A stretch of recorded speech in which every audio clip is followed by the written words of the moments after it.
What's going on, ladies and gentlemen, all faithful, all NFL fans? All right, we are here to talk about, of course, the last night's game. All right, between the 49ers and Cardinals. All right, so it was a great win by us. So I know damn well we're just going to go through all the numbers and everything, all the analysis and all that stuff. So I'm gonna get this baby started. I got the guys waiting. So here we go. See you guys in about 30 seconds.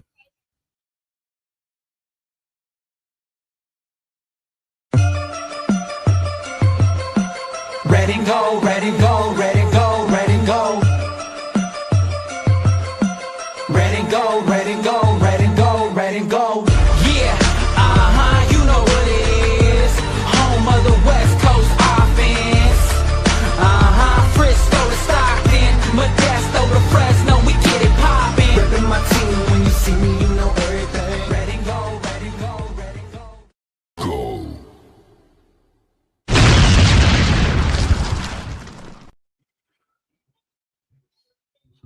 I really hope I wasn't on mute. If I did, oh well. We're just here. Hey, I know, Richie. I know. I know I was. Sorry, guys. Well, I did a little thing. I was going to say we're going to talk about the Niners and the Cardinals. This is a quick post game, guys. I know I messed it up in the beginning, like I always do.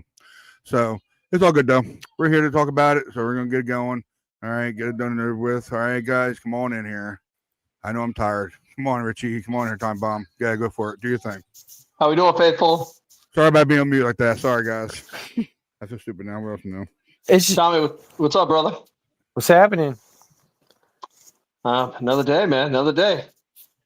Who else is coming in? Just us? Yeah, Jake said he was going to come in. He wanted 7 o'clock his time or 6 o'clock his time, but he never got back to me. So I guess he's working still. So all right, whatever. He can come in later. Yeah, that's what I said to him. What about Matt? Matt man's working. He works. Okay, cool. He's only good for Fridays when we do Fridays. Okay. So. What do you mean he works? We all work. We all work. I man. know. But he's West Coast, and I know Cookman over there. He works too, but he gets off a certain time. Matt Man usually works late nights. That's why. Hey, Tom. I meant to ask before we start. The cooking on your Facebook, it says the cooking school you went to. That's some like prestigious place, huh? I guess. So when I told my fiance that this guy Tommy that I'm doing on the podcast with, he went to this college. She's like, "Holy crap!" She's like, "That's a good place." I was like, I mean, it is, but the best one in the world is the Culinary Institute. Mm-hmm. That's the best one. Le Cordon Bleu is okay. I mean, okay, yeah. My significant other was pretty impressed. I just wanted to throw that out there before we start. Ryan, how do you want to do this, man? Yeah, man. I got it popped up. Got the numbers and everything on PFF. Got PFF going. I'll share the screen. You want me to? I can do that. Do it easy. It's all good. You can if you want. I mean, I have a bunch of stuff written down from the game yesterday. I know you. No, I watched. So I only listened to the game yesterday, and then I watched the condensed version today to kind of refresh myself on everything that I saw and thought during this. Hold on. Sometimes numbers lie. Yeah, I know. Sometimes numbers lie because I mean, when you look at the breakdown, all the numbers from this game, it's amazing that we actually won the game. Okay, a little better at least. Can you guys see that or no? You guys see that good or not? Yeah, I can make it out, but I mean, I have the offensive stuff that matters as far as I'm concerned. From both teams. So whenever if you need help, I'll let you know what it is on this side. Then. Tommy, you want me to go? You want to go? How you want to do this, man? I won't share. You can go. All right, man. So look, we beat these guys up pretty good as far as the score goes, 40, 41, 22. But the big but is that they actually outgained us by 200 yards of offense. Think about that. They outgained. We were the first team this year, I guess. This was a stat this year. This was the first game of the season where the losing team outgained the winning team by 200 yards of offense. Well, so it was nuts, and Jacoby set a record for the amount of completions in a single football game. With that game, we gave up 47 completions. That is reprehensible. Well, they were playing soft zone the whole time. I mean, after it was 34-10 at the fourth quarter, so it's like they're like, oh, let's just not give up any big plays. So they kept us on the field forever. They played a total of 82 snaps. The defense did. Yep. And the Cardinals had 34 minutes of time of possession for that game, 34 to 25 minutes. That was crazy. If you looked at these stats and didn't put the score up, you wouldn't think the Niners won this game. Mm-hmm. You would not think the Niners won this game. It was crazy. I mean, look, Brock, 19 to 26, 200 yards, 3 tutties. Sweet. Welcome back, Brock. Love it. Thank you. Love you. Mean it. CMC, 13 carries, 81 yards, 2 touchdowns, 5 grabs for 40 yards, and another touchdown. Thank you, CMC. Probably his best game of the year, even though the stat numbers don't look the greatest, but the touchdown numbers are fantastic. Kittle, It was funny. Right before this game, I tweeted out, I said, I think somebody was like, who's going to have the big game today? And I was like, Kittle. And I was like, 8 grabs, 100 yards, 2 touchdowns. He was 6 grabs, 67 yards, and 2 touchdowns. Yeah, we gave up the yardage, but he got the touchdown. So we'll take those. JJ was 4 grabs for 54, and Juszczyk had a couple for 26. Those were our big contributors on offense. I mean, a lot of this is obscured because we had short field a whole lot of the game too. I mean, that was one thing is between the turnovers. Special teams. Yeah, between the turnovers, the Sky Moore, first play of the game return. I mean, to believe it or not, I mean, think about it like this. That first carry for CMC in the game brought his yards per carry average down because it was only a 2-yard touchdown or 1.5 yards, whatever you want to call it. That was, on offense, that was the summation of the game. I mean, we played well. You could definitely see the difference in the 2 games between Brock and Mac. I mean, Brock is definitely, a much bigger risk taker, which I think was cool. It was really good. And plus he's pushing the ball, which I like. I mean, he's really got the ball down to Kittle. And even though Ricky didn't have a big game, as far as, completions and stuff go, his impact was the speed and pushing the guys down the field and opening up under the underneath portion. That part can't go without saying. That was a big part of the game. Anybody was like, "Oh, Ricky's not back," and you could tell he wasn't healthy, and Brock's not healthy either. And that opened the run game up. Absolutely, 100%. We were able to push these guys off a little bit so that our guys could do anything. Injuries. I mean, the only ones I saw that were bad. Bethune's got a high ankle sprain. Pinero, grade 1 hammy. Dude, that sucks. That just sucks. And Robert Beal, I think, was concussion, right? Just to verify. Yeah. Don't worry. I got the pressure. Don't worry. I got the pressure set up. He's in the protocol. Yeah, so he's in the protocol. So all in all, injury bug hitting us again, even with Pinero, man. It's like, come on, dude. Because he got tossed. He got tossed on the ground on that one play. And I was like, well, they said it was week to week. So, well, with a kicker, with a kicker, I think you can get away with that. Yeah. But I mean, I thought he'd be out for some time, but a week to week is pretty promising. I'm figuring 2 weeks with a grade 1 for a kicker. That's if I had to guess, I'd say it's probably 2 weeks. If I had to, think of it, that'd be my guess. Defense, we had turnovers, man. We gave up a pile of yardage, though. Oh my God, that was Charmin soft as far as the defense goes. I mean, but Demo had a pick, Mustafa had a pick, Stout had the strip that Keon White recovered. Cool. I mean, you could think of it as garbage points in a way, but I don't know. Well, garbage yards. Well, yeah. But I don't like the fact that a receiver's getting 15 grabs and 185 yards on us, and in the same game, a tight end's getting 10 for 115 and a touchdown. That is just nuts. That is too much. That is I'm just starting too to much. lose. I'm starting not to like McBride anymore.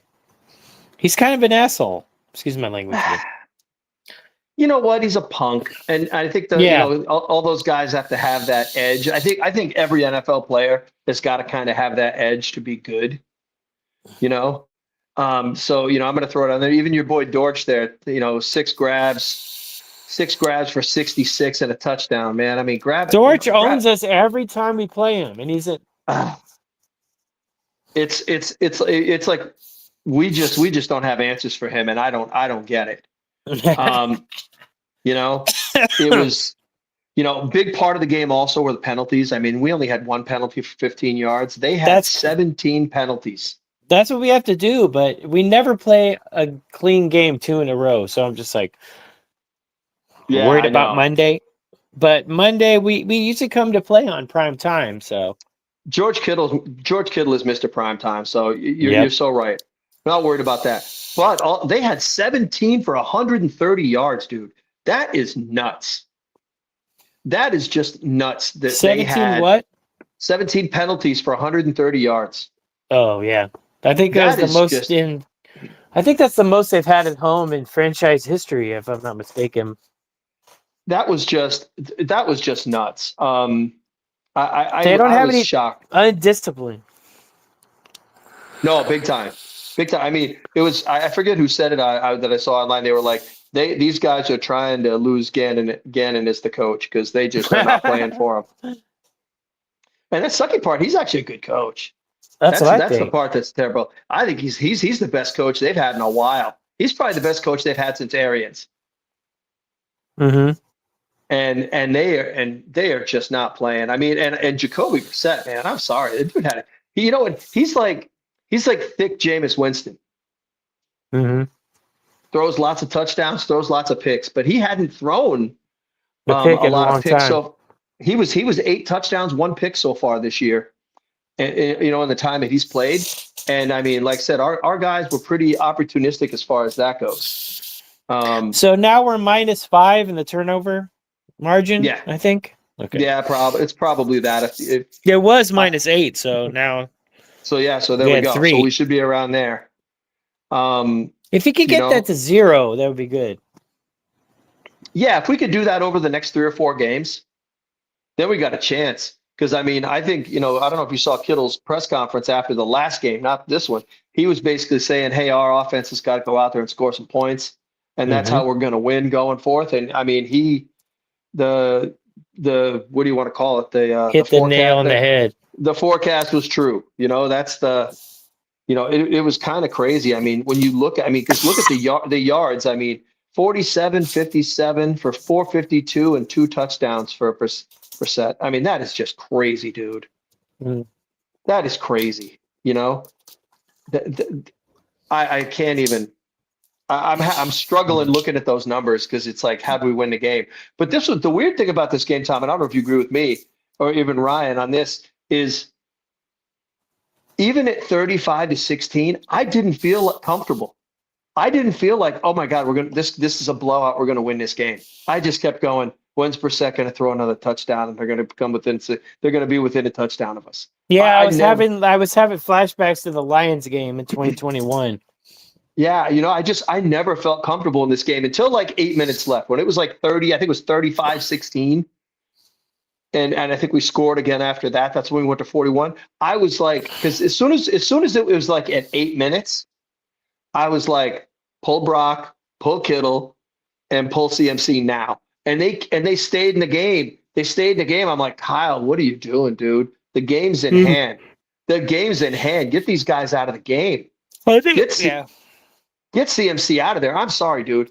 I said this there's no need for CMC to be in there. That's for sure. Because if we lose him, we're fucked. We don't win another game. We do not win another game if CMC is not playing. Maybe Tennessee. That'd be the only game we'd win the rest of the way if CMC's out. And I don't even know if we'd win that. Seriously, that's how vital he is to our team. And Kyle's got him out there. I think it was like 4. I had it written down somewhere, but I think it was like 4 minutes and 13 seconds left. CMC is still in there touching the ball. I'm like, dude, get this guy out of here. Get this guy. I don't know why he does that. He does that all the time. Why is Kittle in the game? Why? I mean, we have Tonjes. We have. Just watch it off my television. The other guy, Farrell. Yeah, look, I want to see Tonjes in there because I'm pretty bummed out that he's not getting any play when he was basically leading the team in touchdowns for like first 6 weeks of the season. The kid's got good hands. He's like Dwelly, but better. Yes, better Dwelly because he could play all the juice stuff too. That's why he's so much better. You know, he could play all that, play that role as well and be super flexible. Someone was arguing with me in the chat about that Salah was playing soft. He was. I mean, it was Charmin soft, dude. It was bad. I mean, and the guys, I mean, we weren't getting any pressure on Brissett. I mean, he was chilling. He was chilling out back there, just hanging out. Really, and he was releasing the ball well. But I think a lot of people, were like, "Oh my God, we blew him out. This was such a great win. Oh my God, oh my God." And I'm sitting here going, we can't tackle, we can't rush the quarterback, we can't do this. We better score some points. And I think we need to get some help, man. Beal I think Beal's coming around. Maybe he could save us. Yeah, he played well, and I'll tell you, Keon White, man, I like him. I really like him. He's definitely been, mixing it up, and he's been in the plays, which I really like. And I'm excited about that. But then Nick Martin got to play, had some tackles. He had four solo tackles, 2 assists. I need to apologize to Gifford. He's not a good linebacker, but that guy's a maniac at freaking special teams. Oh my God. He was 100%. Lighting people up. He was lighting people up, and Martin was smacking people around a little bit too. I love it. I love physicality. I just want to kill people. I mean, not literally, but yeah, I love how you want the Deshaun Goldson kind of football played out there. God, Dante Hittner, little Dante. You see that clip that Deshaun Goldson clip where he knocks this guy out and then he puts up his hands like he's a gladiator. Man, I love that clip. Oh no, I liked when Whitner knocked out Pierre Thomas in that Saints game. So that was a helmet to helmet though. I know, I don't care, man. That was like, I know he walked off like that's just football. That's just football, man. He walked off like, "Yep, F around and find out." You found out. He found out. So, that's my quick summation of the whole game. I know there was a ton of information kind of thrown out in there. So, I don't know what you guys were thinking. Was there anything that stood out to you guys? I'm really glad that they went with CJ West, who had a really good game. They got rid of Givens. What's his name was in there? Keelan, I can't do names. Oh, God. Collins was no, not Collins. The other guy. We just signed him a couple weeks ago. Cleve Farrell was inactive, but brought up. I think you're talking about Keon White. You're talking about Keon White. Keon White. Yep. No, I'm glad they went with the good run stuffers, and you know what? They're like, because Gibbons is a good pass. He's not even a good pass rusher. He's not good at anything right now. Maybe it's because he's rusty, but I don't know. He should never start. That's for sure. And Jordan Elliott, he's not good either. I think they got to go with Collins and CJ West. They're good players. They're going to have mistakes, yes. Keon White came from the Giants, right? No, Patriots, I think, right? Patriots. Oh, Patriots? Oh, okay. Yeah. I thank my wife for that one. No, you know what? I think, Tom, I think you're right in a lot of that stuff, but I think Kalia Davis and Elliott have played pretty solid all season. So I think those guys are going to be the starters probably for the rest of the year. But my guess would be that starting next year, Collins and West are your starters, and maybe they flip them because I don't know where Davis and Elliott are contract wise. I hope they stick around because I think they'd be good subs. Yeah. Did you go on Jesse's? Did you go to Jesse's post game? No, I didn't. I usually watch his afterwards because I like to speed through it because I don't really like the other guy. I don't like him either, man. I had it. I just thought you have seen my because he said Bryce Huff sucks. So I put a super chat. I'm like, if you think Bryce Huff sucks, you don't know ball. so no, I'm telling you right now, the problem with Bryce Huff is they're playing him too much. Yeah, but we don't have any other choice. But that's not what we drafted him for. No, I mean, not drafted him. We who you guys looking for now? Bryce Huff. Who you guys looking for? Who are we talking about? Yeah, we're talking about Huff. Huff needs to be playing no more than 30 snaps a game. Yeah. Oh, no. The contract will be Kalia Davis and Jordan Elliott. But the issue with Huff. Let me look for him. The issue with Huff. He's supposed to be a third down guy. But he's supposed to be a 30 snap per game guy, and he's playing 55 to 60 right now. That's the problem. Of course, he's not going to be great. He's good though. Look, I'm gonna put it in track terms. You don't take 100-yard sprinter and make him run 400s. Yep. That's what you're doing with Huff. You're taking a 100-meter sprinter and making him run 400. 400 now, and it's just not going to work. He's not a cross country runner. It's not going to work. You guys hear me? Clea Davis is up next year. His contract runs out this year.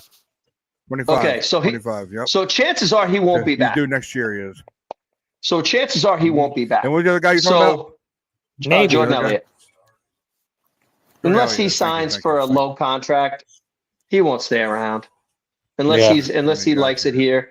I mean, and most of these guys don't like California taxes anyway, so they want to go somewhere else where the income tax is so freaking. He's the same thing. Then at the end of the year. So you know what? Yep, this year. I would say this. I would say play those guys, start those guys for the rest of the year.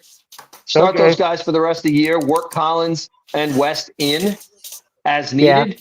And then at the end of the year, they're going to walk, and then we're going to have to find new guys. That's because they'll be the starters next year because Michael won't be back probably till midseason. So you think? Yeah, I don't think he'll be back till midseason next year. I mean, he what did he do? 2 weeks ago, he did the ACL, and I haven't heard that he's had surgery yet. So there's the other thing.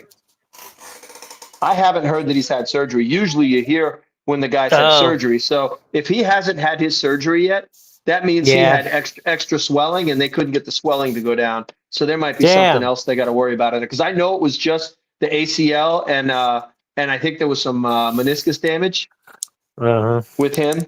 So I'm thinking this time next year is when you're going to see Michael. Oh God! Well, that means they're going. That means they're going edge in the first round again. No, because I think what I would do is keep Clea around. I would sign Clea for a 1-year deal for next year and use him on the edge until Michael gets back. Because we really need O-line. And really, when you look at this team, as far as the depth pieces, we need pass rush. Because our pass rush, if we get Bosa back for the beginning of the season, he's not going to be 100%. So Bryce Huff is going to be the only guy we have that is an edge guy. And we don't really have any good. I mean, Keon might be that guy that can set the edge and run defend as well. That's going to be the issue is who are the starters going to be? Because it's going to be Wes Collins, and let's just say Bosa is the right end. Let's just say he's back for week 1. And then I don't see why not. Well, I mean, it's not like it's his first ACL either, I mean, he's walking around like normal, but doesn't mean he's going to be ready to play football. We'll see. That. Yeah. That's why we need to go heavy. I don't know. Maybe O-line. I don't know. I don't even know what they're going to do. We have no freaking idea. Yeah, they could go tight end in the first round and go, what? Oh, God. No, wide receiver, because we need another one of those. No more first rounders, please. You could find them off the damn streets. Look, I feel like this. If you're going to draft a wide receiver number 1, he needs to be Justin Jamar Jefferson. Chase. Yeah, Justin Jefferson. He needs to be one of those guys. Yeah. He's got to be like, it's going to be good. Like as much as I like Ricky, with the amount of time he's been out, it's tough to be, number 1 pick with the guy, as far as first rounder. It's like, but at least we haven't drafted any busts since Trey Lance in the first. In the first, yeah. Ricky's not a bust. That dude can play. He just needs to stay healthy. Here's the problem with Trey. Trey wasn't just 1 draft; it was 3. That's but I'm just saying that was the last one. So I'm saying that's 2022. Yeah, 2020. What? No, 2021, right? 2021 be 21. No, I'm just saying the last time we didn't have a first round pick. Mm-hmm. So that's why I'm calling the last bust. Yep. Yeah, because Ricky was our first round pick, the first rounder we've had in forever. Yes. And that was a Kyle pick. Probably. That was a Kyle pick. That's because no one else. There was so many other needs that this team had over wide receiver for a first round pick. It was like, oof. But this win, I don't know. I didn't, anybody that was like, oh, this is a big deal. We dominated. I was like, I don't know about that. I mean, on the scoreboard they did. Ryan, did you think this game was a domination, or did you, think otherwise? Because I know. Or what about? I mean, I didn't think this was a domination. I already said it. I was like, what's going on here? I never felt comfortable in this game, even at 35-16. That is weird. I've never felt like that in a blowout. No, I was typing. Sorry. I'm trying to get I've got to put you in there. My bad, man. My bad, dude. That was my bad. I got everybody in here now. I'm good now. Everybody's in here. Who else is in? What? Oh shoot! I didn't notice that. My bad. Anybody got questions? Please leave question mark at the end, and please smash the like and subscribe, please. All right. Anybody in the chat? Hold on. I'm about to get it right now. Somebody named Ray. Yeah, I got you. What's up, Ray Gibson? Hi, Ray. What's up, man? What's up, Well, that tasteful win? Yeah. We'll do. I love that win. Hell yeah, dude, man. Hey, we're 2-touchdown lead. I love it. So yeah, man. I was late to get to the game because I did my way to work, and it's at the 4 or 5 my time, and she goes in at 4 o'clock. So I didn't catch the kickoff. I was very surprised when I saw that kickoff. I was wow. That was electric. 2 yards. 2 yards. 2 more yards. For our first kickoff return for a touchdown since Ted Ginn Jr. Am I mistaken? What's that, like 2012 or something like that? No, Probably. I think no, I don't think nobody else. It was Ted Ginn Jr. That was the last one that I know of. Ted Ginn Jr. was the last one who ever did it for us. I don't know if it's a punt return or that actually scored. That actually scored. Yeah. Yes. Oh, okay. Yeah. That actually scored. Yeah. Mm-hmm. If we never got injured, we win that NFC Championship. Oh, don't bring that up, please. It hurts me, dude. But I know we're at 7-4 now. How does everybody feel about the Chiefs so far? I wanted to bring that up. The who? Chiefs. The Chiefs. The Chefs. They suck. Okay. I don't think about the Chiefs ever. So I know. I just want to bring it up. Oh yeah, no, I'm glad they're losing. I mean, they're probably going to go to the wild card. I think. Yeah, and they're one of those teams that could get hot. Yep. But you just don't know how that how that team is holding together right now. I mean, maybe they're at the end of their run. Could happen, or you could just have a bad. Good teams have bad years. It just happens. Oh yeah. Ask us. Just ask us. We have bad years. I think 2020 probably was the worst one that I know of. Oh, Jimmy's ACL year? 44 injured players. 44 injured players in the whole season. God. Jimmy's ACL year. Jimmy's ACL year. 2020. That's when there was the pandemic. Year. No. 20. No, he had a high ankle sprain then. Yeah, that was a high ankle sprain, not the ACL. Yeah. And ACL was 2018. Yeah, he wasn't the same at the ACL. He wasn't the same at all. He was not the same. That's the reason why he just threw off his back foot so much, and that was the problem. Is like he threw off his back foot and sailed a lot of passes. Mm-hmm. That was Jimmy's problem. And the funny part is when he came back in, as soon as we had gotten CMC and Trey got hurt, Jimmy was playing good football. Yeah, he was playing good football. I mean, I'll tell you right now, Brock's game yesterday, that was a Jimmy G game. No, look, think about it. 19-26, 200 yards, 3 touchdowns. That's a Jimmy G game. Oh boy. Okay, I can see you. Yes, I can see you. You're good. Come on there, Jake. Let's go, brother. Who's dogging my boy Jimmy? Nobody's dogging Jimmy. All right, I missed it. I basically said you did. I basically said Brock's game yesterday was a Jimmy G game. What? Only you know why it was? You know why it was a Jimmy G game? It was because he didn't have to do anything to score on the first drive. Well, yes, but no, but to think about it, 19 of 26, 200 yards and 3 touchdowns. That's a Jimmy G game. I mean, it totally is. I don't know. I don't remember the last time Jimmy had 3 touchdown passes. Huh? Well, definitely not playoff games. No. He was the worst playoff quarterback I've ever seen. But in that first Super Bowl, whoa. Jimmy walked off the field with a 10-point lead at the end of the third quarter. I'm talking about the playoffs. That Cowboys game, he was terrible. The Vikings game, he was terrible. But he was dope as F in that Saints game. Yeah. The Saints? Oh, well, yeah, that wasn't a playoff game, though. Yeah, I'm talking about playoffs. Okay. Yeah.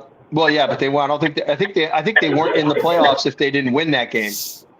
We clinched the playoffs in that game. Yeah. Yeah, and we were looking to get home field because not home field, but we didn't want to play in St. Louis. Not St. Louis, New Orleans. Oh. And that same year is that when the Vikings took off the Saints. I was not expecting that.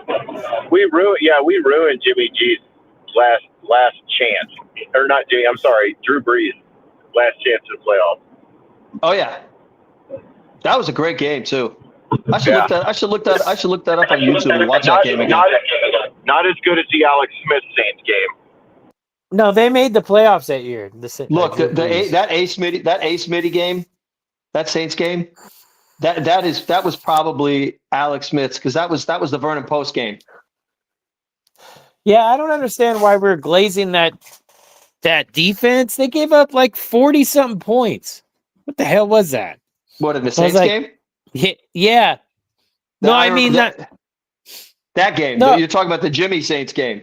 No. The one we were just talking about with VD. Oh, because at the end, you know why? Because the last 5 minutes of that game, it was like touchdown. Yeah, it was like touchdown for them, touchdown for us. And that tight end was freaking destroying us. Yeah, but you know why, though? Because everybody who's been a fan long enough to remember Alex Smith getting drafted and him going 1 for 11 in his first starts as the quarterback after they traded Rattay, and watching him get drafted and suck and go through Mike Martz and all the crap that he had to go through before he got to Harbaugh, everyone was like, that's my quarterback. That's my quarterback. Yeah, dude.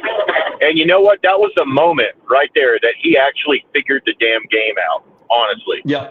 That game was when he decided he was going to go over to the Chiefs and put up 45 points against the Colts in the playoffs. You know? Well, and even before that, the next year after that season, when he came back, he was playing lights out football before he got concussed, and then Kaepernick came in and played the rest of the way.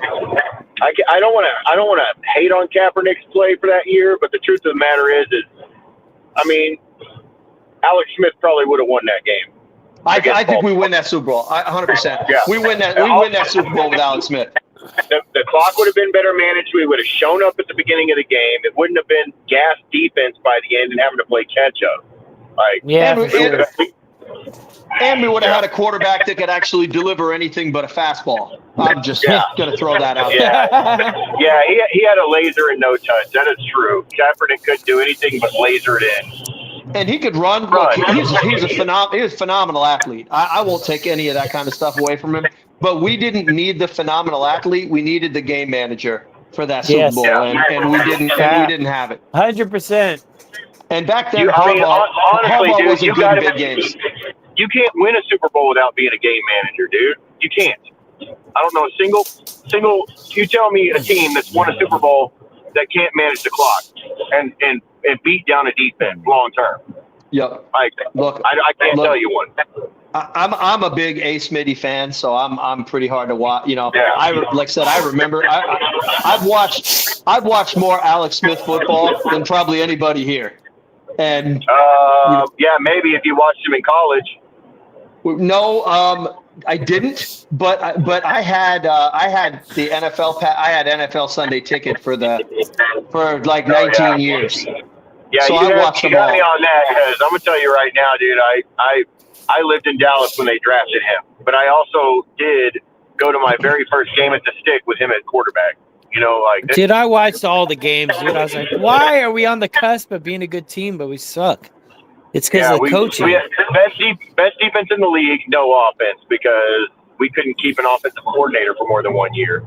Well, that was a big problem, but the other problem were the head coaches too. I mean, we had Mike Nolan, we had Singletary. Singletary just needed to let the OC run the offense. He was like, run the ball, run the ball, run the ball.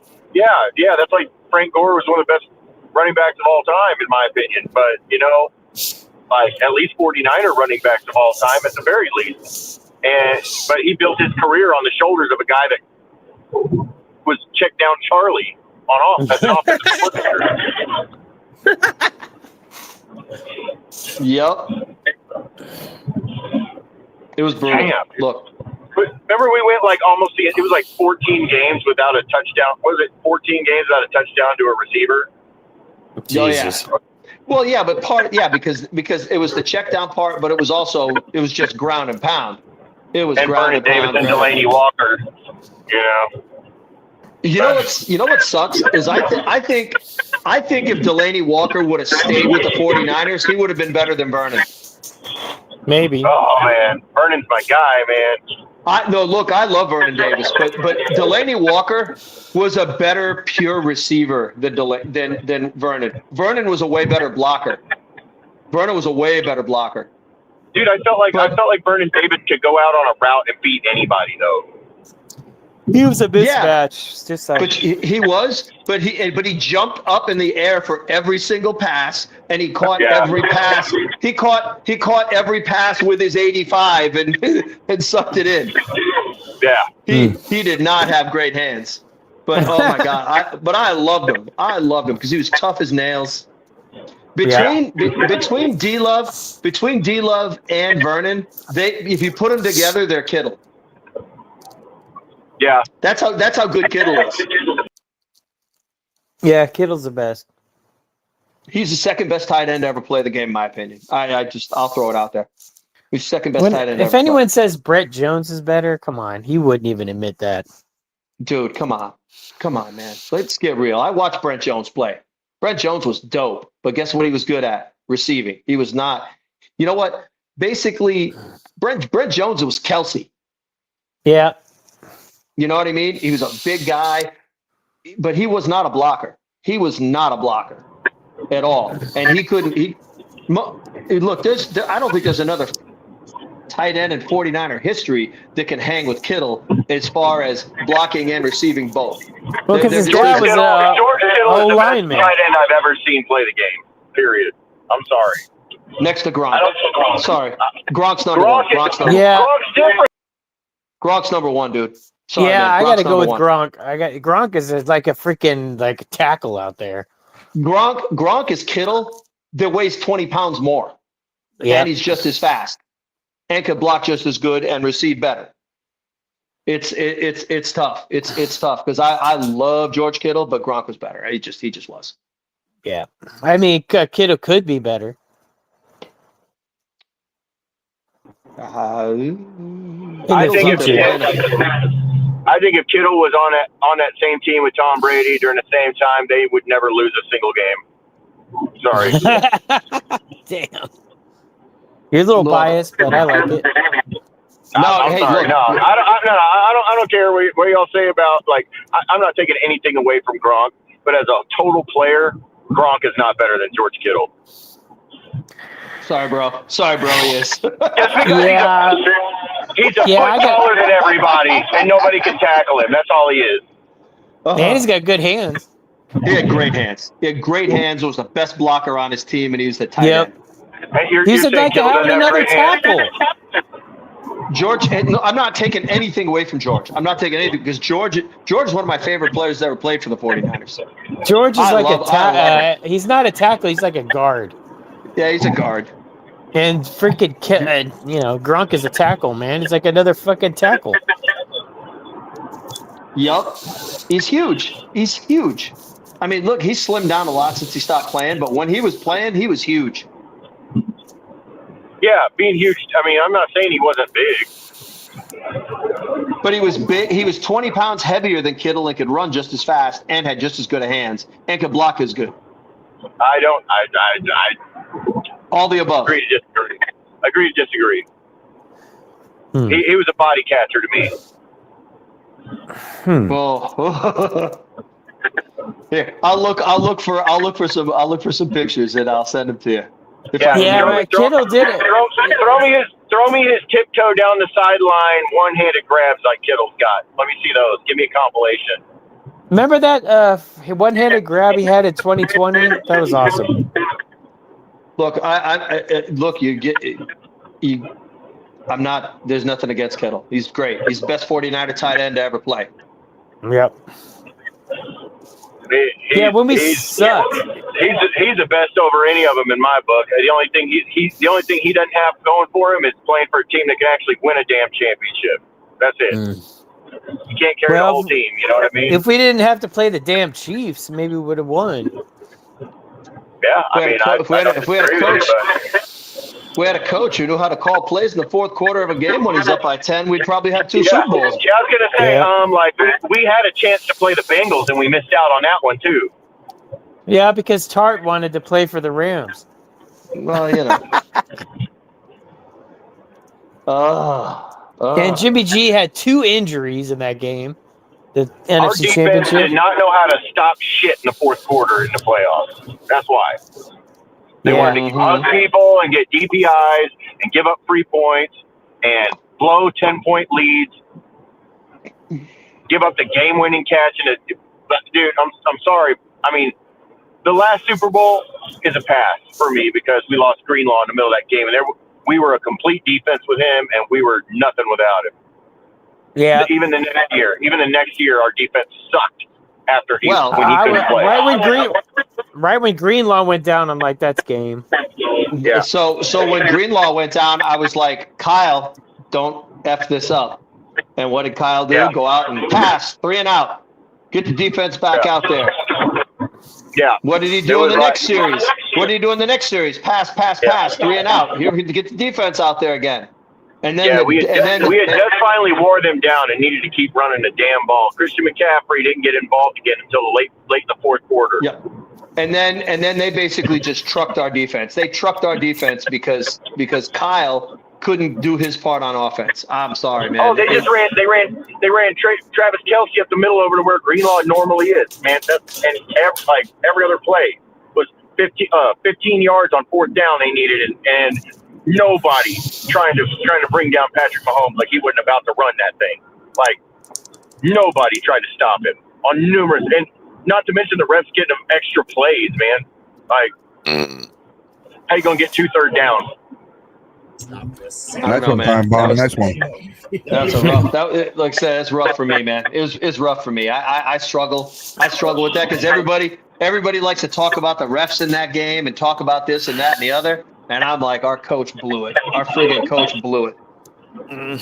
He always does. With the Chiefs, he just likes to blow it. Dude, I struggle with Shanistans. I have a huge problem with Shanistans. Because they're out there acting I don't.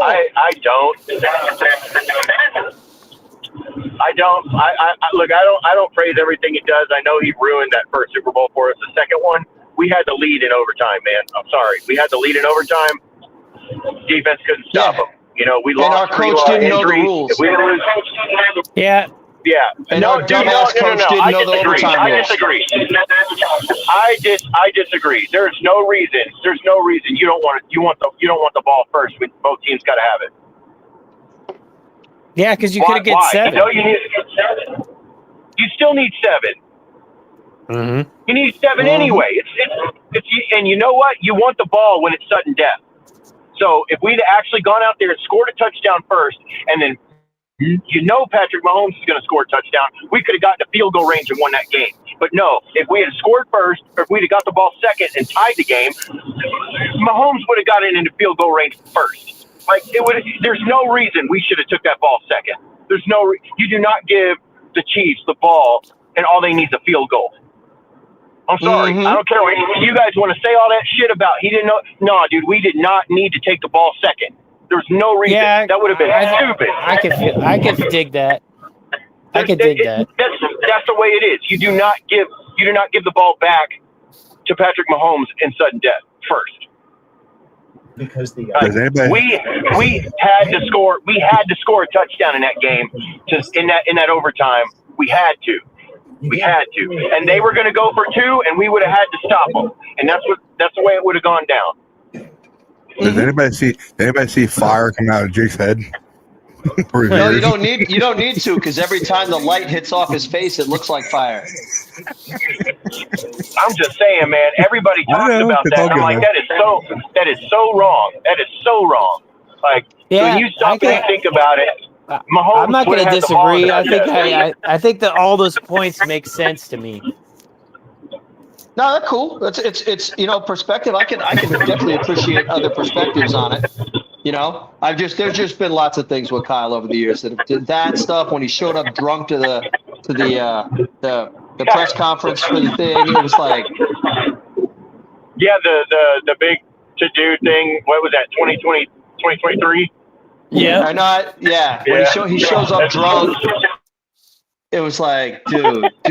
Yeah, I didn't like that either. Dude.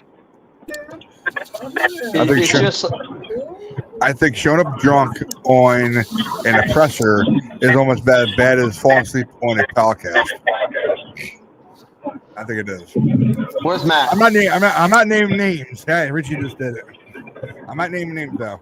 I don't want to embarrass him. So he'll probably watch this now and think, Rye, you're done. Goodbye. No. Matt, we miss you tonight, buddy. Yeah. I know he works. He works on Mondays. I know. He's working hard, making that money for his family. I understand that. Absolutely. All good. I know everybody doing the same thing, so. Cheddar makes life better. So. Hell yeah. I got some pressures. You guys want to go wrong. You guys are at home. And by the way, that's also why I hate McKibben so much. Because we needed that touchdown. Boy. Well, Burford, he had his worst. God, he was terrible. Yeah, blame the black guy. Hey, I'm not playing the race card on this one. Look, I'm just saying, dude, like, he actually blocked a guy. You know what I mean? Like, he jumped in, hit the inside block. McKivitz let the other guy run clean past him. I'm sorry, you see that? You see Chris Jones running past you, you do something. Take a penalty for crying out loud. Like, dude. But I don't know, man. Like, effort. We had no turnover. We had one turnover.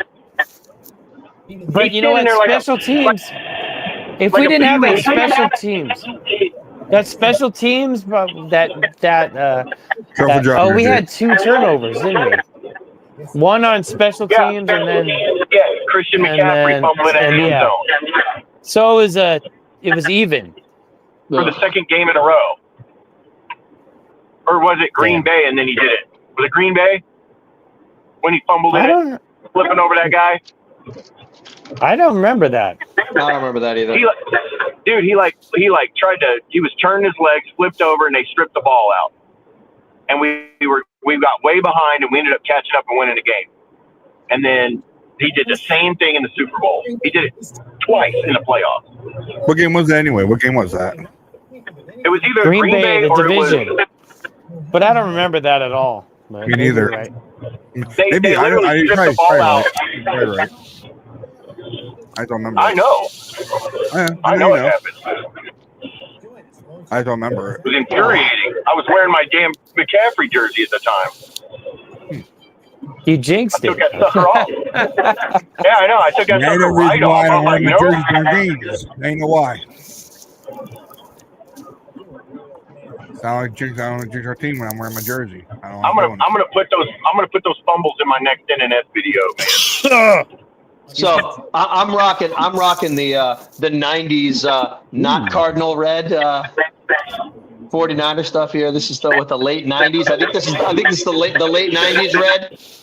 Yeah. Oh yeah. That's the crimson, dog. USC, man, fight on. Yeah. That was the crimson. This was the Steve Young, Garrison Hurst, T.O. years. Yup. I remember those jerseys. You guys ready for some pressers? That was the prime of my Ninerhood. Yeah. You guys ready for some pressers? Okay. Yeah. Shoot them up. I gotta make sure. Okay. I didn't get a chance to do them. I'm gonna do about. I think it's about 4 of them I gotta do. So, and the two first ones are short ones. So, but I got the air pressers ready. Here we go. I got everything set up here. Share screen. Told you the first 2 are gonna be short. So, as fast as I can. Here we go. Okay. Here is locker celebration. Hope it pops up right. See here. All right, we're good. I can get rid of. Yeah, I've seen this one. I know. I'm sure everybody's seen all of them probably. I just want to play it. There you go. All right. Here we go. Hey, got hell of a job, man. All right, big time. Guys, we've been waiting all year to have a game like that. 3 turnovers to 0. That really took care of everything. Yeah, D, that's all we needed when special teams. You guys play like that. Sky starting us out. Everybody across the board, man. Awesome game. All 3 phases getting better and better every week. All right, enjoy the night. You guys earned it. We'll come back next week better. Come on. Hey, man, this is a beautiful win. Let's keep going. You know, that just shows the relentless, the grit of this team. We'll keep fighting. Let's go. Niners on me. Niners on 3. 1, 2, 3. Yeah, was that one? I'm so glad Demo played. Yeah, he got that interception right after he gave up that big ass catch. Well, after he pulled that cap, it was cool to know that he could actually still play. So that was good. Yeah. I mean, he gave up that deep ball and then total redemption and ran it almost all the way back. I don't know, man. I struggle with relentless when you give up 450 yards of passing. So. Hey, they got to tighten up. They got to keep. At least they tighten up. No. You know what? They tightened up in the red zone. They did. You got to do that. The bend don't break. The bend don't break. I'm on the field at State Farm Stadium with the one and only Sky Moore right after the Niners win over the Cardinals. Sky, what a way to start the game. A 98-yard return. How did that feel? It felt great. You know, just having all the juices built up to come out here and start the game with a bang like that. I wanted to get in the end zone, 1 more yard, but it was a great way to kick the team off. Yeah, facts. You still set it up for Christian, and the crowd here in Arizona went wild. What do you think of 49ers fans just taking over stadiums each and every game? I was just telling Rush that, like, it felt like a home game. Like, every time a call went our way, it went crazy. Like, it felt like Levi over here. So, big shout out to the faithful for sure. And just how important was this win for this team? Man, it was everything. You know, divisional opponent. You know, and not only that, it's just the next game on the schedule. So we got to keep rolling. Awesome, thank you, Sky. Rolling. I know. All right. I'm hearing my freaking echo, man. I hate my. Cole sent me. Cole was at the game and he sent me a couple of videos. He sent me a couple of videos from the stadium.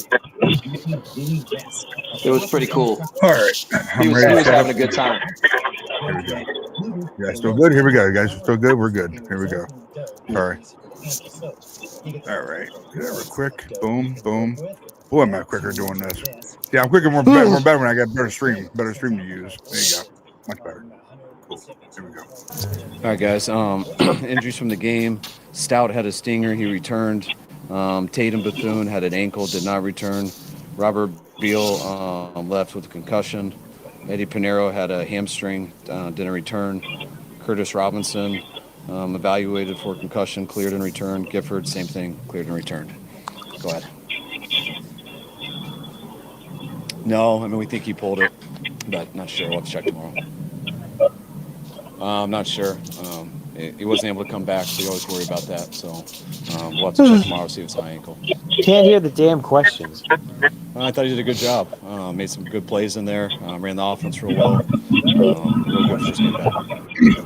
That's what they were talking about. They were talking about in the comments. Why in the hell do our producers or whatever get better microphones for these reporters, for the media? Awful. Because they can never hear any questions. It's ridiculous. It really is. And how much money they make for it too. Ridiculous. And look, I mean, most of us, if we watch a lot of 49er content creators and stuff like that, we know when Grant's asking the question. We know when Larry's asking the question because we know them by their voice. Matt Mayoko. Matt Mayoko. It was huge. Matt Barrows. For that. I thought those guys were huge today. I mean, starting, I think it was Malik who started it off. Demo, huge. Really good return, too. I thought Stout had an unbelievable play, ripping that ball out. I think it was Keanu recovered it. But those guys with those 3 turnovers and the way the special teams played today, that kind of set the tone for the whole game.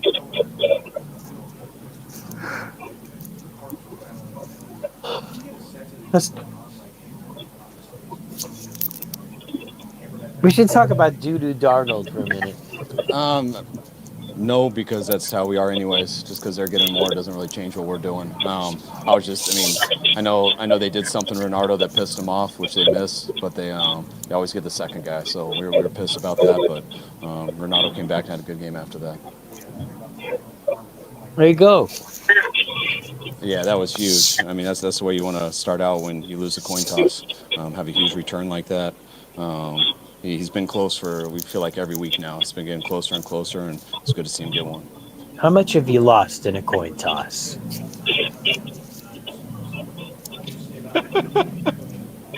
I mean, he's been here since I've been here, so it's been awesome 9 years with him. He's a Hall of Fame tight end. He's padding those stats and still playing at extremely high level. No, I didn't see any rust. I thought Rick had a good game. No, I'll see more on the plane, but it seemed like Rick played pretty well. These voiceovers are great. Yeah, it was a man check, and we had Christian and George both sides, and I think both of them beat their man, and Brock worked away from the safety. Great route, threw a real good ball, great protection.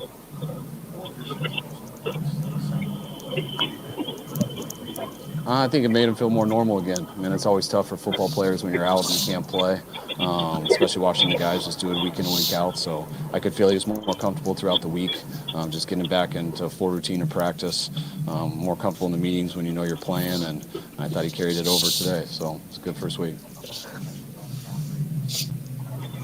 Fun fact. I thought Christian was awesome. That comeback that he made at the end on that 3rd and long was huge. We were expecting just his zone coverage where you're kind of doing it more on air, seeing if an underneath guy could get to it. And he ended up getting man-to-man on a corner and ran a really good comeback route and made a hell of a catch.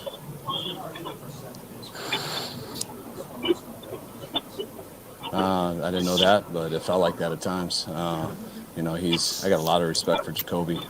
Every time we played him, which I feel like it's like 3 times in the last couple of years, and we were expecting him versus Washington a few years ago. He didn't end up playing, but he always looks like that on tape. He looked like that all week studying him, and looked like that in person. He made a few of those big throws down the field where we were hitting him as he let it go, and he hung in there. Real tough player, and I got a lot of respect for him.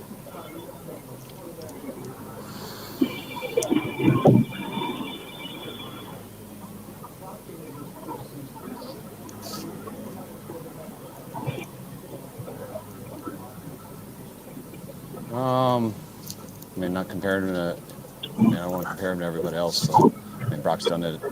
You just got to look at his numbers and stuff throughout him playing and everything, and not many people have done it better than him. So, I mean, he's been as efficient as anyone. He's made as big plays as anyone, and he's led us to a lot of wins.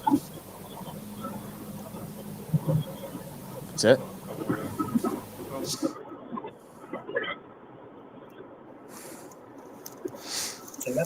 Yeah, sorry guys, I'm hooking down another last one up, guys. Sorry. That's right. Here's like a few more minutes left, but they're messing that one up. So. They're I tell you, their freaking things suck. Their media microphones suck. There we go. We'll start the last one up. Here we go. Sorry, guys. How long it's taking. We got to pay for premium for YouTube and then that way we'll have no commercials. I only put on commercial on here. No commercial. Here we go, guys. Sorry. Take a fast second in here. Boom, boom, boom. There you go. Boom, boom. Come on. Boom, baby. We're good. Rock, does your mother still brush her hair? Their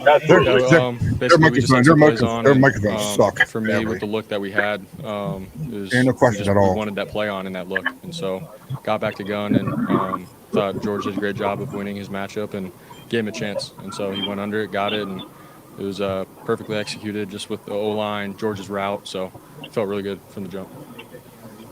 Did you ever have a moment where your thumb? I mean, where we were at in the field, I mean, it was a good chance of that, yes. But for me, it was like, man, let's complete this ball for a big gain. You know, we're taking a shot here. So.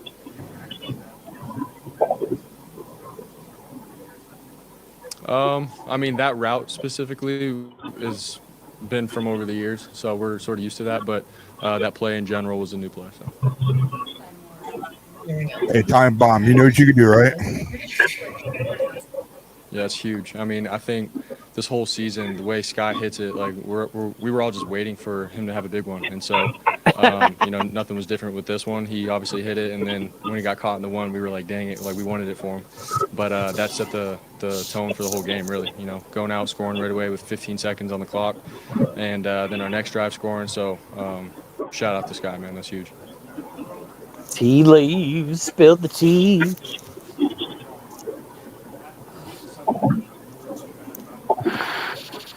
I mean, it felt good just to get into a rhythm for sure and you know, hit the guys and have some big gains and then to hit that one, it was like, yeah, like we're playing, you know, we're in an NFL game, you know, put a good throw on to George and he completes it. Like, it just felt good for, you know, my confidence and everything. But, you know, outside of that, man, it's football. I've been here before and I was just trying to settle back into, you know, who I am and now I play quarterback.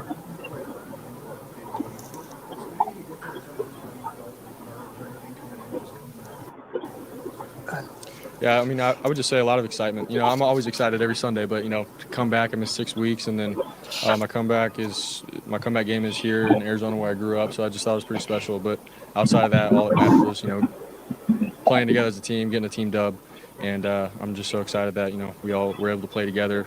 Offense played with the defense, special teams. Like, I feel like everybody across the board made plays, and it was a good team win.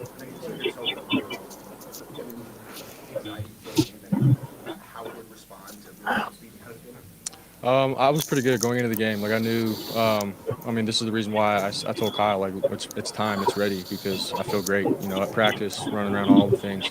And so coming into it, I didn't want to think about it at all, and I didn't. I just went out and played quarterback how I've always played. And so that's how I went about it. It feels great now, and, you know, on to the next one. So.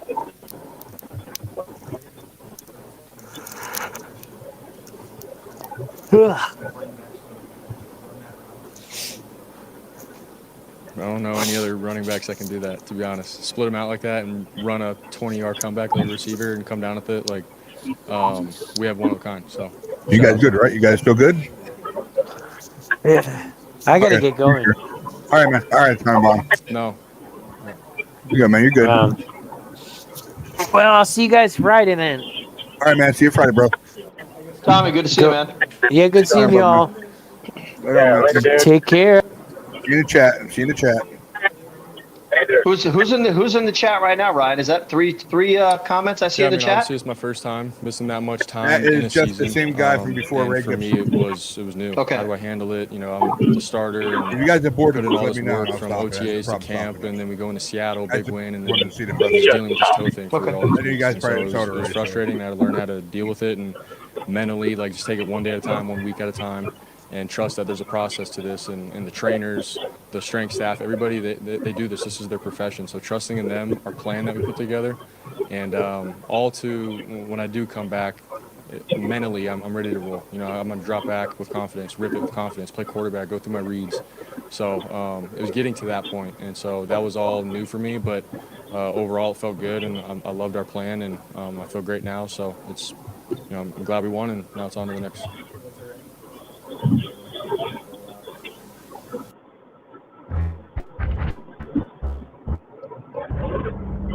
This game, you're not ready for it. That's why we need premium. No, I didn't even think about it, honestly, in the game or anything. At practice and everything, that's where I tested it all out, and felt, I'm like, at practice, rolling out, all right, do I feel it or not? No, I don't. I feel great. And then come game, man, when I warmed up, everything, I didn't even think about it. I felt great. And throughout the game and stuff, I was able to do, I think, everything. Scramble, keepers, rollouts, step up in the pocket, like, play quarterback. I hate when you can't hear the questions. I hate that. I'm so glad it chose not that was all good. arm He made a good play on it, and third down, had to get the ball out. But, yeah, he made a good play on it.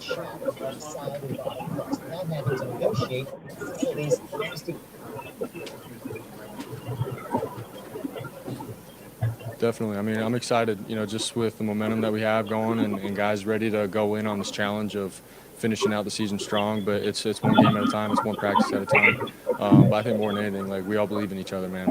We've gotten tight. We've lost some guys, which has sucked, some big names and everything. But guys just stepped up to the challenge, and this is what NFL football is all about. You find out who you are under pressure, but we got the right guys in the building, and we're ready for it. So, thanks, guys.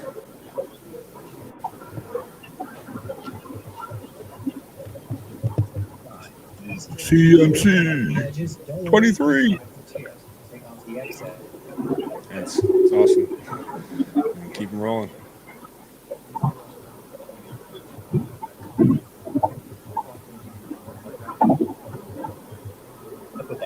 I cannot stand not hearing the questions. Twice this week in practice, and the look we had in practice wasn't man versus their corner, but Brock made a throw that gave me a chance and allowed me to go up and make a play.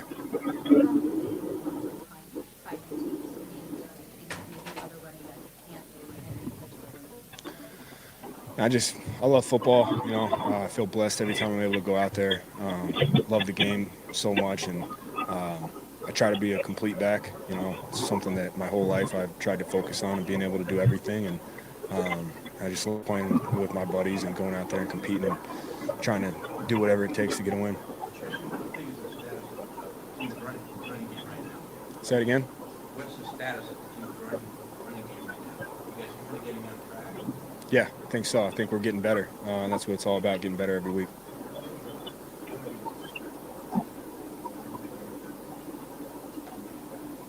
He was vintage Brock.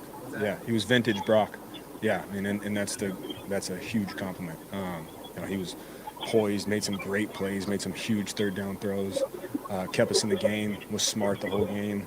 To miss games like that is really hard. To come back in the middle of the year and I think people kind of just watch and like, oh, he had a good game, whatever. But to be out that long and to come in and do what he did today is extremely impressive.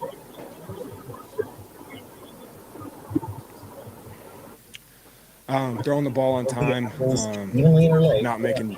You guys can hear that, hear him talking, right? Just being. Okay, I just want to make sure.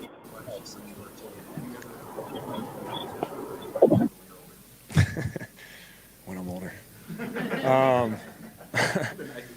Maybe a night dream. I don't know about a daydream. I didn't control it. No, I never played. All my brothers played. My older brother played. Obviously, my dad played, and both my little brothers played quarterback, and then Luke, my youngest, would kind of play receiver and quarterback when Dylan was the quarterback. We had a hell of a 4-on-4 football team in the backyard.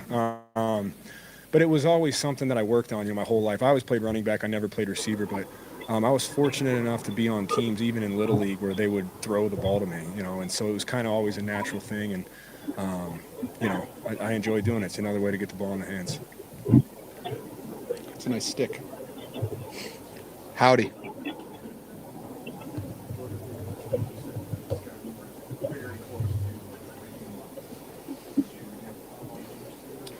I'm not lying. I was standing on the sideline next to Colt McKivitz, and I was like, it'd just be so nice if he just housed this right now. And he started returning. We just looked at each other like, that works too. But, we all need Christian McCaffrey touchdowns in our life, so that's why he got tackled, just for Christian McCaffrey fantasy owners. That's what it was for. Just a spark. I mean, when you can start the game off with a huge return and score one play into it, just 7 points in 16 seconds, it's just huge because I feel like our entire season we've taken like 10 to 15 plays to score on every single drive, which is fine. I'm okay with that. But having explosive big plays is huge. And so just to get that one, just set the tone for the entire game was fantastic. You know what? This is why I stopped shopping on Amazon, and you should too. Don't spend another dime on Amazon. What in the world?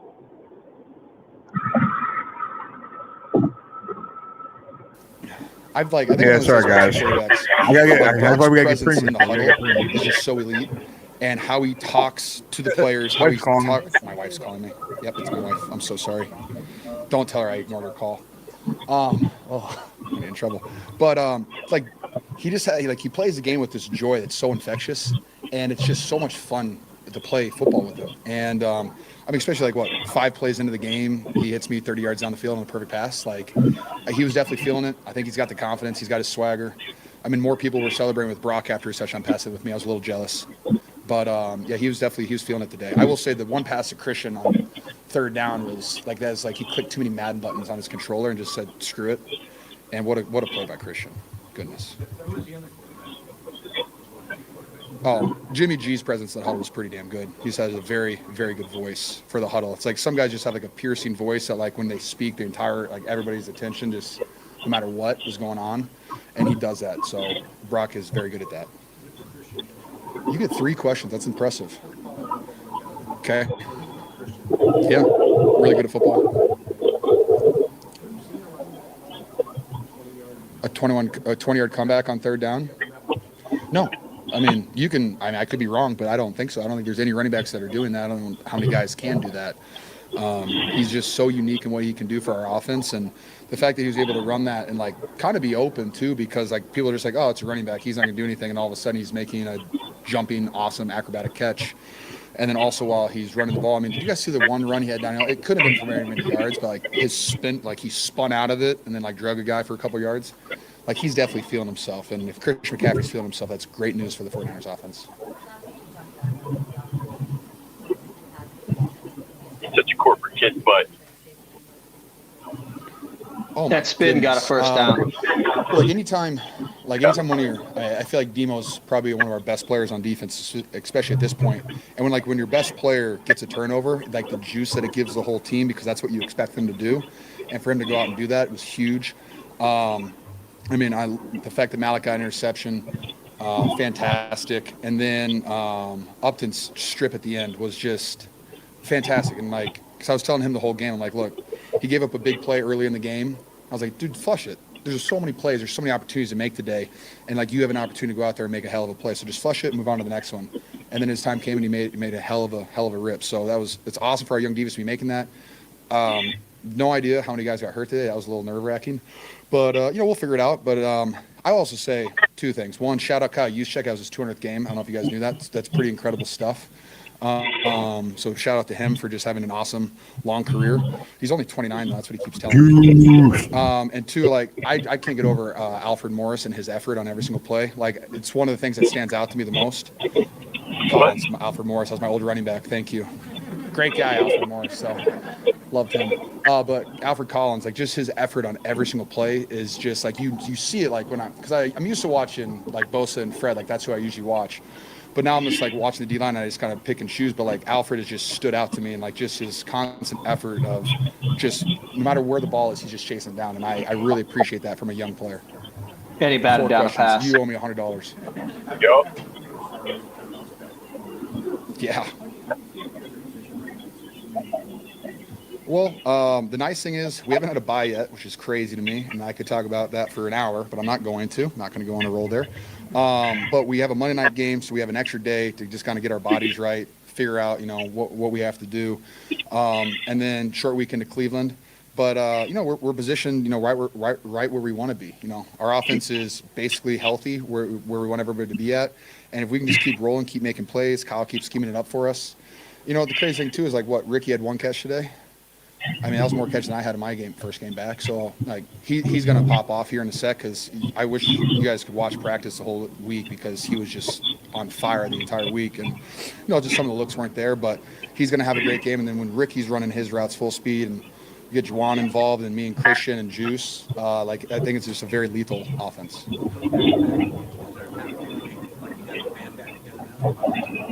Yeah, just one of my favorite things about Ricky is just the juice he brings in the huddle. It's just so much fun to see him out there, because he has so much fun playing football, and he has so much confidence. And I need that too. I need to feel that confidence from the guys in my huddle, and Ricky brings that for the second he's in the huddle. And so he's gonna have a great one. And I mean, my guess he's going to pop off on Monday Night Football. That's what I'm not going to put any money on it.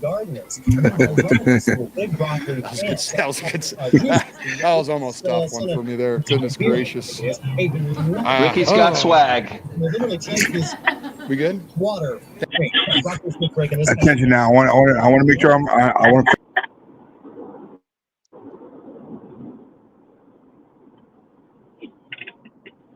Uh-oh. I think he bailed on us, Jake. Whatever. Hey man, yeah, but for real, shout out to Stout. You were just talking about he's gonna do something when we were talking about the game before it happened. Stout had a good game. I was really happy with him. I mean, I've been waiting on him to have his little comeback. Look, I tweeted. I tweeted out that he's basically Bob Sanders 2.0.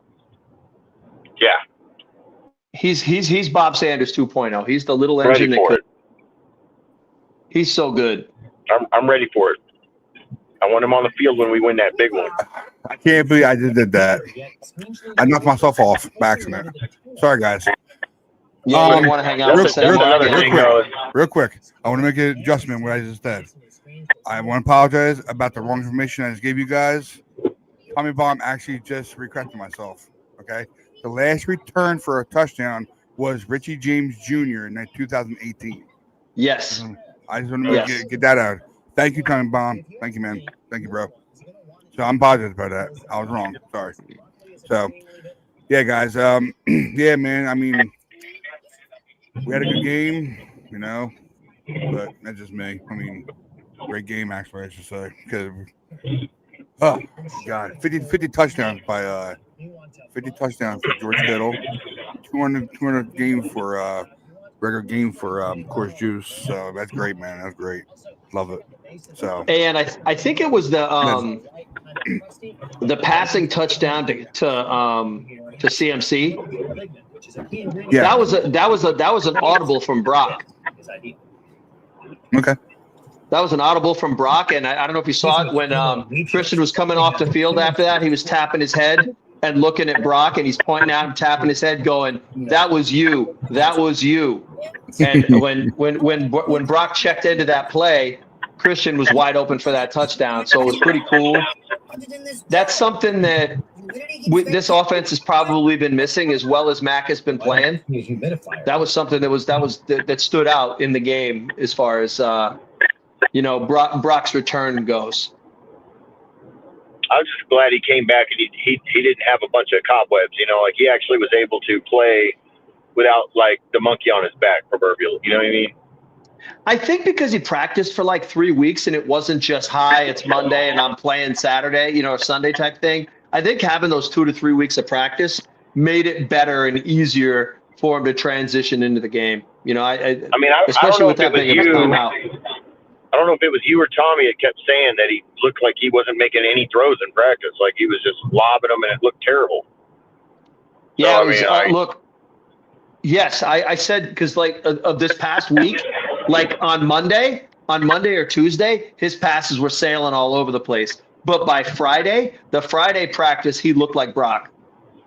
That was what I saw in all the practice videos and everything. That's one thing that Lombardi does a good job of that, of getting the practice video of the quarterbacks. Grant does a good job of that, and Larry does a good job of that, of getting actual videos of the guys throwing, so you can actually look at the mechanics, see where the ball's going, see which receivers are grabbing the ball, and for the media portion of practice, I mean, there's we don't see what happens behind closed doors. Yeah, but I mean, it's still good to see what's happening when the guys, if a guy's throwing a ball high, he's going to throw the ball high. 100%. So it was good. It was good to see, see behind there and get a good feel for what they were looking like. And like I said, because Brock got 2 to 3 weeks leading in, it definitely eased him in way more than, hi, I haven't been here in 6 weeks, show up on Monday or Tuesday and play Saturday. Or Sunday, excuse me. So it was good. It was good, and it's good that he's not hurt today. I mean, during Kyle's presser, there was a piece on that where they asked him if he had talked to Brock today, because everyone wanted to verify that he wasn't hurt. And he's like, "Oh, I didn't talk to him today, but I did talk to him last night, and he was okay." Yeah. So it was good. I'm ready for it's that. good. I'm ready for him to rattle off 11 straight wins. That's what I need. Okay. I don't know. Look, the only games I care about winning right now are the Panthers game, the Bears game, and that Seattle game at the end of the season. Those are the 3 games we need to win. I mean, what are you going to do if we go out and throw 40 burgers every week, though? Well, we got to be able to stop them on defense and hope that they don't score 44 to our 40. Yeah. Or, I mean, if your defense can't stop them, you got to keep up, right? Yeah. I mean, look, if we can win like that, let's go. Throw another receiver out there and go 3 wides with 1 back and have a good time. I think our hardest game. Now, I just want to point out all of the fanboying you guys did over Seattle earlier this week. How many picks did Darnold throw? Dude, here's the thing, though. They were still in that game in field goal range and missed a field goal to win that game. So you got to put that into perspective. I mean, got to put that in perspective, though. Because I agree with you. I'm just saying, like, the Rams defense ain't just beating people up. Their defense is good, but it ain't like 4 picks on the MVP good. I'm saying Darnold ain't all that. That's all I'm saying. No, I mean, he had a bad game. He had a horrible game. Oh, yeah, but you know what? When Brock has a bad game, he's trash. So that's what Darnold is right now. He's trash. Oh, no, see, and I don't subscribe to that, but, 1 bad game. Look, if it's 1 bad game's a bad game, and Darnold hasn't had one this year. So that was maybe that might be his clunker. Seattle's got a better defense than the Rams. Yeah. So that'd be the thing. But look, think about that: 4 picks, and Seattle was still in that game at the end. If they would have made that field goal, they won the game. Yeah, I mean, that's just a bad kick. It's a bad kick, 61 yards, man. Yep. So we'll see. But we need that game to not matter. We need that game to not matter at the end of the year. Yeah. I mean, I just if it does matter, though, I got faith in my guys. I think we can beat Seattle. I don't care. I think we can beat them. Even if their defense is good, I think our offense is good. So I think It'll be fun. I think by the time of the end of the year, if we can stay as healthy as we are now, get on a roll, I think with Christian, Kittle, Parasol, Jennings, and if we get Ayuk back and he's actually looking like he can play. Yeah. Hey, speaking of that, speaking of that, his practice window wasn't opened. I don't think we said anything about that. So Ayuk's practice window was not open this week. I've been saying this. They're not bringing him back till after the bye. I've been saying it. They're not going to bring him back. He's going to be out for the next 4 weeks. I hope they at least open his practice window. I'd like to just at least see him running around. Yeah, for sure. He needs to get some reps, dude. You know what the funny part is? Who gets kicked off the roster once Ayuk comes back? Was it DeMarcus Robinson? No, it can't be. Is it KB? It's got to be Bourne. You know what I mean? It's like who do you It's got to be Bourne. Who do you toss? That's the tough part. I mean, Bourne was a rental. Yep, 100%. But I just think it's crazy. I mean, Jennings ain't going nowhere this year. No, but, no. I mean, they might. I mean, Kyle might get butthurt and toss him and keep Kendrick, but I doubt it, dude. Nah, I didn't see Kendrick Kyle's loyal. last week. Kyle's loyal, man. Kyle's loyal. He'll still stay with JJ. He likes physical receivers. Juwan Jennings is one of the most physical receivers on the team, if not the most physical receiver on the team right now. And KB can't block. KB can't block. He's not going to be in there. Yeah, we let him go for a reason. I mean, it's not worth the money he wanted. We'll let him go. Yeah, exactly. We'll let him go because of the money, not because he can't play. And he's about to turn 30. And he's about to turn 30. Yeah. I mean, they let him go so we could keep Debo and Ayuk and Jennings. There's not too many receivers you want to keep past 30 anyway. Yeah. So, and give big money to. Like even right now. Like if Juwan wanted to come back next year for $7.5 million again, sweet. Bring him back one more time. Yeah, he's not going to get paid after all them injuries. So nah, I think he goes to like Tennessee. I think he's from Tennessee. So I think he ends up there and just, he cashes in and maybe makes $10 million a year, which will be cashing in for him after this year. And then you don't hear from him again. He'll get like a 2-year, 3-year contract. Try and win a championship somewhere. He's gonna fall off. He's just gonna give up on trying to win one. Yes. Because you know why? why? Tennessee, you're giving up. Yeah, but you know why? Because but that guy's never made any money in his career until last year and this year. That guy's never had a big contract. He's a late round pick. $7 million is a lot of money, bro. Not really. Not in NFL, circles. He's not in the NFL. When you've been hanging on to a wide receiver 3 for dear life. You know what I mean? I mean he's making good money for a third receiver. Yes, but when he thinks he's a number 2 when he thinks he's a number 2 and should be getting 12 to 20 a year.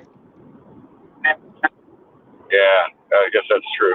He ain't gonna get that though. I don't think he's gonna get it anywhere. I don't think anybody's gonna pay that. Maybe what, Miami, or maybe the Saints will go get him. Maybe. I'm thinking I'm thinking like Tennessee, some crappy team. It's going to be who wants a like Minnesota. I thought we were going to trade him to the Giants. I was hoping we'd trade him to the Giants so he could be freaking Jackson Dart's, binky and security blanket. Yeah, and then we get like a third rounder. No, I do too. I totally do. As far as a good Niner, he's been a great Niner until this year. Yeah.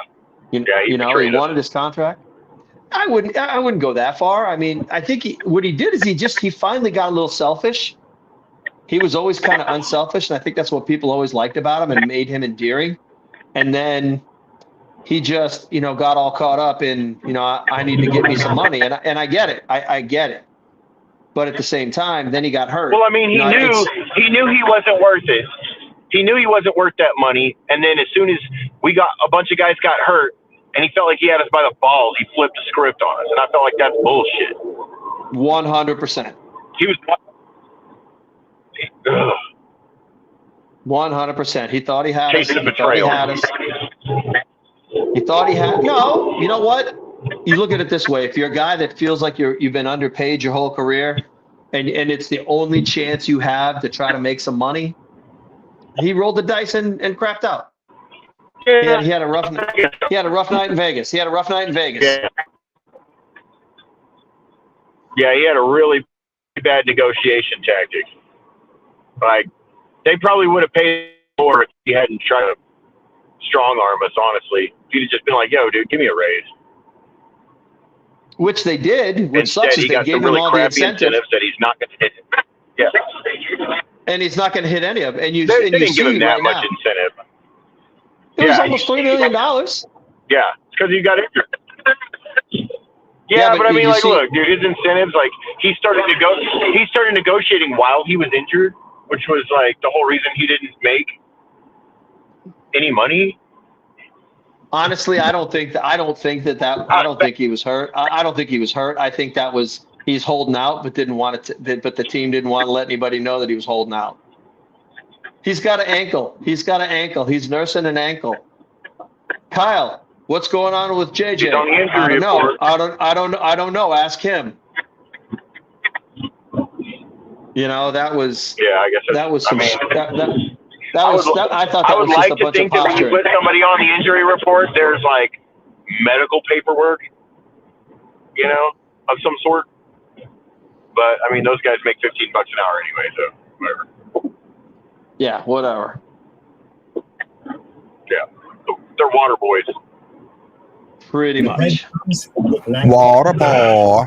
At least ours are, because damn well they're not any good at training shit. I mean, our guys stay hurt. What are you talking about, Jake? Our guys are great at pulling hamstrings and calves and everything else. They must have some 10 out of 10 hotties in that training room, man, because nobody seems to want to get out of that thing.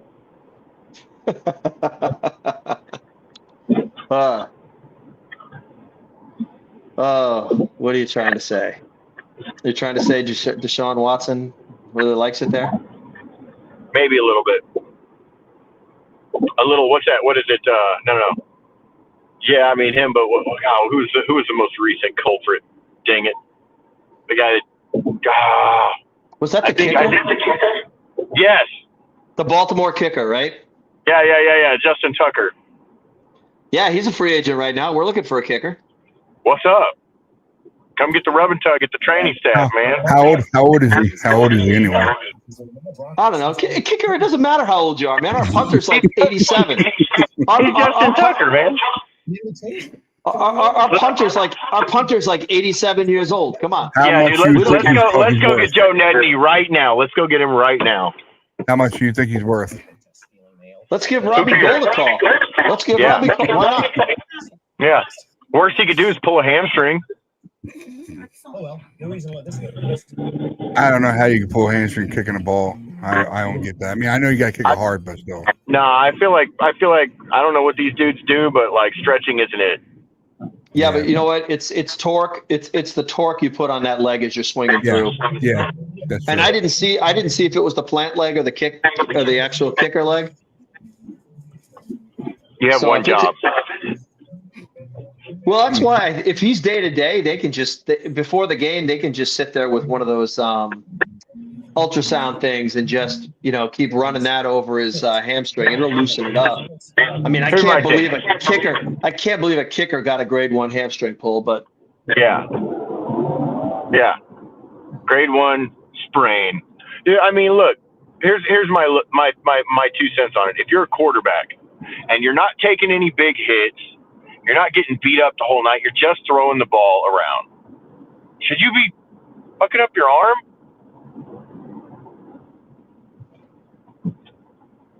Well, no, but you're going to mess your arm up just throwing the ball around when that's your only job and you're not getting beat up? Like, I don't know, man, whatever. Like, I could see me throwing my leg out trying to kick a ball right now, but you're a dang kicker, man. I'm just so sick of injuries, bro, I guess. I don't know. I don't want to turn on Eddie Money, man, but I'm just hoping he's all right. I'm just hoping he's all get on a roll right. now. They can keep him going. Look, grade 1's usually 2 weeks. So I'm hoping that, if anything, he misses one game and is okay for the next one. Dude, yeah. I mean, we're going to have to get somebody. Yeah. We'll definitely need someone for Monday night. Maybe we can get that. Maybe we can get that cat out of Miami or whatever, since they don't care anymore. They're done for the year. Is it Morstead? Can you do field goal kicks too or no? He did kickoffs. I'm sure he can, but he's probably not good. Yeah. I've never understood how somebody can from the 30-yard line kick a ball through the uprights on the opposite end of the field, but you can only kick it 60 yards. when somebody's finger's on top of it. Well, it's different because you're only taking a 3 to 5 step kick, going into it when you're kicking a field goal versus a kickoff. You're doing a running start before you kick. Yeah. Some of the pieces are. I think running start's Figure actually it out, more Yeah, I torque know. running start. For a field goal, I think it's 2 to 3 steps. Mm-hmm. And I only know about the 2-step because our former kicker had to switch from a 3-step to a 2-step to be able to kick straight, or kick semi straight. When you're doing kickoffs, you're running more to the ball. When you're doing punting, it's different. You're doing punting too. Punting's different too. Yeah. So all three phases are different. Shoot, guys, I'm about to have to go. Yeah, we're about to go off anyway, so it don't matter. Okay. All right, guys. Have a great night. All right. See y'all later this week. See you guys, Pat. Like, share, subscribe, Later, guys. Follow us all on X. Yeah, Peace. man. Peace Stay out, man. faithful. Later on. Yeah. Like Richie said, please smash the like subscribe button, please. All right. Turn on notifications. All right. Ring that bell. All right. When we go live. All right. Let's see here. Get everybody out of the way. Yeah, we'll be coming live this Friday, actually. This Friday. I should say next Friday, this Friday. All right. Same time as always, 6:30 Eastern, 5:30 Central, and 3:30 Pacific. All right. Yeah, I apologize to everybody who was watching this earlier. I had myself on mute. I know I did. After I played the video, I could tell that I was on mute when I first started it. I always do that for some reason. I don't know why, but that's okay. It's all right. We got it started. Everybody's going. Everybody's talking. We're all good to go. So right now, I know he had me on the show. He was on the show actually. I think it was last week. Yeah. And give him a shout out, C-Man Craig Bahamas on Twitter, aka GMRG or GMGD. All right. And of course, the man is working right now. I know he's at work right now, but I'm gonna give a shout out, Matt Man. He's our sports illustrator. All right. And you can find him on Matt Dennis 9. Pretty sure it's on Twitter. He has all the kind of numbers for his name for all of his platforms. That's why I can't remember them all. That's why I like have him on here. That way he can tell everybody. So, and the guy who was here tonight, here's truly Jake Beast Ham. Or, I'm sorry, Super Beast. I'm sorry. I got to change that. I should have said Super Beast. My bad on that. Actually, I'm going to change that right now since I'm on live with you guys. That way you guys know I don't want to make a mistake. Everybody, just give me 1 second. I'll fix it right now for you guys. Sorry. Pretty easy to do. Give me a couple seconds here. All right. I don't want to mistake everybody. All right. And make sure I get the right numbers. All right. I got the right numbers. We're good. Boom, boom, boom. Done. All right. I fixed it for you guys. Here you go. Yours truly, Jake. He's at Super Beast 86. That's his Twitter handle. All right. Of course, the other man was just on here. Rich Bonsall. His name's Rich. I call him Richie. But Rich Bonsall, aka Richie B. I call him Richie B. And of course, the young man was on here tonight. Tommy Huxley on Facebook. That's where you found. He still have a Twitter handle, so on Twitter. He only has Facebook. So, all right, and I'm pretty sure that's it. Yeah, and then everybody. All right, did everybody? We're all good to go. And like I said, this was the post game that we beat the Cardinals 41-22 post game report. All right, that was that. So we will see you guys on Friday, and I'm gonna get a plug out to me and my wife's show. That's probably gonna happen in the next couple hours, maybe. I say we're gonna a couple hours, maybe. It'll be on here. So it's MM in the box. I will show you real quick the overlay. If you want to look for it, is that right there. So MM in the box, look for that, and when we go live, you'll know. All right. So we talk about movies, music, we do quizzes, trivia, and all that stuff. Me and my wife do. And yeah. So we'll see you later on tonight, a couple hours from now or so. Get that going, popping. We'll be all good to go. So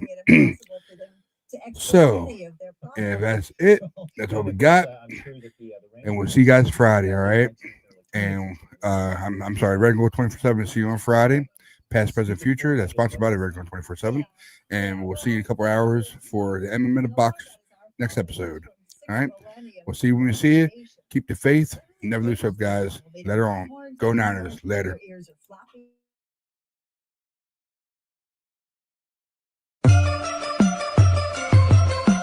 Red and gold, red and gold, red